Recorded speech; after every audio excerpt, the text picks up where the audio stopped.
যে ব্যক্তি সালাত আদায় করে না ওই ব্যক্তি যদি মারা যায় ওই ব্যক্তিকে গোসল দেওয়া যাবে না, হারাম। ওই ব্যক্তিকে কাফনের কাপড় পরানো যাবে না, হারাম। ওই ব্যক্তির জানাজা হবে না, জানাজা পড়া হারাম। যত মানুষ তাদের জানাজা পড়বে তত মানুষ পাপীতে গণ্য হবে, নেকি তো অনেক দূরের কথা। যেই লোক বেনামাজি মারা যাবে তাকে মুসলমানের কবরস্থানে দাফন করা হারাম। তাহলে কি করবে? বেনামাজি মারা গেলে তার গোসল নেই, তার কাফনের কাপড় নেই, তার জানাজা নেই, তাকে মুসলমানের কবরস্থানে দাফন করা জায়েজ নেই। তাহলে কি করবে? আরে কুত্তা মারা গেলে কুত্তার সাথে যা করে বেনামাজির সাথে তাই করবে। তাহলে বেনামাজি কত খারাপ! আসমানের নিচে জমিনের উপরে সবচেয়ে খারাপ, সবচেয়ে বর্বর, সবচেয়ে অসভ্য, সবচেয়ে নোংরা, সবচেয়ে জঘন্য, সবচেয়ে নিকৃষ্ট হলো ওই ব্যক্তি যে ব্যক্তি সালাত আদায় করে না। ওর মতো খারাপ আর কেউ নাই।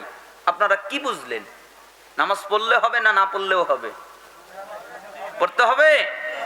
রাজি আছেন তো সবাই? কে কে রাজি দেখি দুই হাত উঁচু করে দেখান। লিল্লাহি তাকবীর, লিল্লাহি তাকবীর। আল্লাহকে বলেন, হে আল্লাহ, আমরা আর সালাত ছেড়ে দিব না। তুমি আমাদেরকে শয়তান থেকে হেফাজত করো, আমাদেরকে 5 ওয়াক্ত সালাত জামাতের সাথে আদায় করার তৌফিক দান করো। আল্লাহ তাআলা আপনাদের কবুল করুন। হাত নামান। তাহলে যে কোনো মূল্যে সালাত আদায় করবেন, সালাত আদায় করতে আপনি বাধ্য। আর আমাদের বাংলাদেশে কয় যে যেদিন সংশোধনে পাশ হবে আইন ওই দিন সালাত সবাই পড়বে, এটা হতে পারে না। ইমামরা যেদিন একত্রিত হবে ওই দিন সবাই বাধ্য হয়ে সালাত পড়বে। কেন? ইমামরা তো চাকরির হারানোর ভয় পায়, তাই হক কথা বলে না। সমস্ত ইমাম যদি ঐক্যবদ্ধ হয় আর যদি বলে বেনামাজির জানাজা পড়ব না, তাহলে কি হবে? তাহলে সবাই নামাজ পড়বে।